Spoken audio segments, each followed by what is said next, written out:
Hola, ¿cómo andan? Buenos días para todos, o buenas noches. Bueno, vamos a ir con esta seguidilla de videos. Hoy vamos a tratar un tema que es muy común en Argentina cuando se habla de economía. Diría el más común. Bueno, no sé si el más común, pero bueno, la inflación. Vamos a hablar. Tema inflación en Argentina. Que bueno, en un país como este es un fenómeno muy normal, lo que lo tenemos muy normalizado, ¿no? La inflación, o sea, uno de los pocos países del mundo que tiene normalizada el concepto de una inflación de dos dígitos, ¿no? Bueno, como dije antes, empieza a ser digamos, un fenómeno común en nuestros días, día a día digo.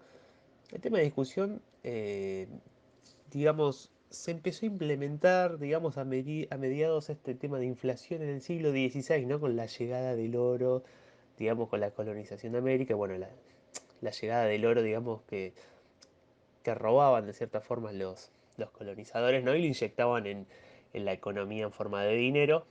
Bueno, ellos pensaban que no iba a tener ninguna consecuencia hacer eso y bueno, esos digamos fueron como los primeros indicios, ¿no? De inflación.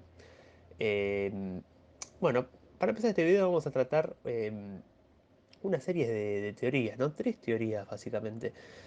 La primera teoría son las que, digamos, giran en torno al debate keynesiano y monetarista, ¿no? Que son como las más comunes hoy en día que se escuchan. Además de que, bueno, vamos a plantear eh, una tercera teoría que es la de la Escuela Austríaca de Economía.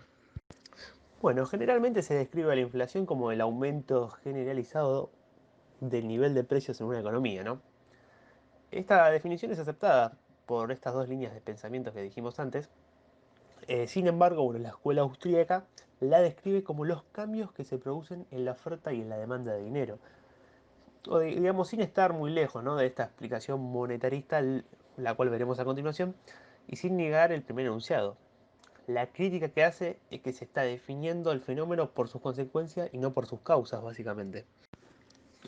Bien, la línea de pensamiento keynesiano destaca tres causas. La inflación por demanda, donde hay un exceso de demanda de bienes o de un bien, se dice que la oferta, digamos, no se puede adaptar automáticamente a ese exceso de demanda.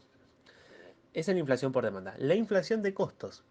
Los costos laborales, o sea, el salario, el precio, digamos, de bienes, como puede ser el petróleo, los insumos y servicios, y todo lo que tiene, digamos, que ver con impuestos y costos financieros, bueno, cualquier aumento de eso, ¿no? Eso vendría a ser inflación de costos. Y la inflación estructural.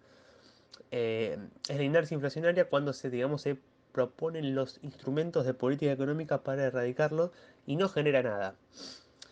Esto tiene unas ciertas características, ¿no? En las economías, digamos, subdesarrolladas, básicamente la oferta no puede responder a cambios de la demanda porque es poco flexible. También hay una, digamos, inflexibilidad de precios a la baja parcial o total, bueno, una inelasticidad de precios de las importaciones, un sistema también tributario regresivo, déficit fiscal, eh, digamos, financiado a través de la impresión de dinero, ¿no? La inflación no es solo un fenómeno monetario para los keynesianos. Bueno, unas soluciones que proponen básicamente es contraer la curva de demanda agregada, o sea, algo gradual, digamos, en ambos casos, o de shock también proponen, pero en ambos casos genera recesión porque, digamos, cae la inversión, ¿no? O sea, el PBI y eso. Y para bajar la inflación de forma sostenida en el tiempo es necesario lograr no depender de la emisión de dinero para bajar el gasto público. Hay que lograr una sustentabilidad fiscal, básicamente. Bueno, ahora pasemos a la corriente monetarista, ¿no? ¿Qué señala el monetarismo? Bueno, que la inflación es un proceso meramente monetario causado por un aumento del dinero en circulación, ¿no? Bueno, dado lo anterior, una de las herramientas que tiene la autoridad monetaria para controlar la inflación es manejar la tasa de interés, ¿no?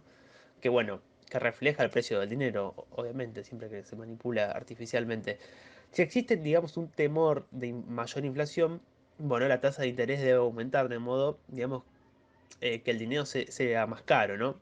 Por el contrario, digamos, ante una posible deflación, bueno, las autoridades deben reducir la tasa de interés, ¿no? Bueno, vamos a armar una serie de medidas, ¿no? Económicas propuestas por el monetarismo, ¿no? Entre ellas destaca bueno, el control de la inflación. Una de ellas, las autoridades digamos, monetarias deben evitar procesos inflacionarios y deflacionarios. Bueno, también la propuesta de la reducción del papel del Estado en la economía. Eh, o sea, que esta intervención en el Estado en la economía generaría una ineficiencia. Bueno, promover la apertura del comercio, no buscar la plena ocupación, o sea, el desempleo cero, o sea, existiría una tasa de desempleo natural si el Estado, digamos, intenta ubicarse por debajo de esa tasa, ¿no? Y bueno, y el rechazo también de las teorías keynesianas, ¿no? Rechazar la intervención del Estado propuesta por, digamos, la teoría de Keynes, ¿no? Y bueno, para finalizar, la tercera posición que vamos a analizar este tema, que es la Escuela Austríaca de Economía, ¿no? Según la Escuela Austríaca de Economía, ellos creen que un incremento, digamos, en la oferta de dinero que no es apoyado por un, digamos, incremento en la producción de bienes y servicios, lleva a un aumento en los precios, ¿no? Pero los precios de todos los bienes no suben, digamos, de manera simultánea. Los precios de algunos bienes pueden subir mucho más rápidos que otros, ¿no? Llevando, digamos, a una gran disparidad, digamos, en los precios relativos, ¿no? De los bienes. Por ejemplo, no sé, Juan, el plomero, podrá, digamos, descubrir que él está ganando los mismos dólares por su trabajo. Aún así, él tiene, digamos, que pagarle, digamos, más a, no sé, a Pedro, el panadero, cuando compra, digamos, la misma eh, cantidad de pan, ¿no? O sea, los cambios, digamos, en los precios relativos podrán hacer, digamos, a Pedro rico a costa de Juan. Pero, digamos, ¿por qué sucede, digamos, ¿no? De este modo, digamos, si los precios de todos los bienes y servicios se incrementan simultáneamente? Em, bueno, los precios de, digamos, estos bienes por medio de los cuales el dinero es insertado dentro del sistema se ajustan antes que otros precios, básicamente. Si por ejemplo el gobierno inyecta dinero para comprar maíz, los precios del maíz se podrían incrementar antes que, digamos, los otros bienes, ¿no? Em, Dejando, digamos, atrás una distorsión, digamos, sí, una distorsión de los precios. No sé si es por ese camino, básicamente, ¿no? Lo que explica la escuela austríaca. Bueno, y para finalizar, nosotros, bueno, adherimos más a la teoría austríaca, ¿no? Esto de que emitir dinero es inflación, básicamente. Y me gustaría hablar un poco sobre el caso Argentina, ¿no? Sobre la creación del Banco Central, ¿no? En 1935, porque si bien, como sabemos, el Banco Central en Argentina empezó a funcionar en 1935, ¿no? Y acá me gustaría decir algo, ¿no? Algo lo cual decían los socialistas y los liberales del siglo pasado, que estaban de acuerdo. Em, los socialistas como Juan B. Justo, por ejemplo, decían, no creen un banco central porque va a ser el medio por el cual los políticos le van a robar el dinero a la gente, ¿no? Con toda razón Juan B. Justo al decir eso, porque básicamente mediante el proceso inflacionario, que es la emisión monetaria, la gente pierde el poder adquisitivo de sus ahorros, básicamente, ¿no?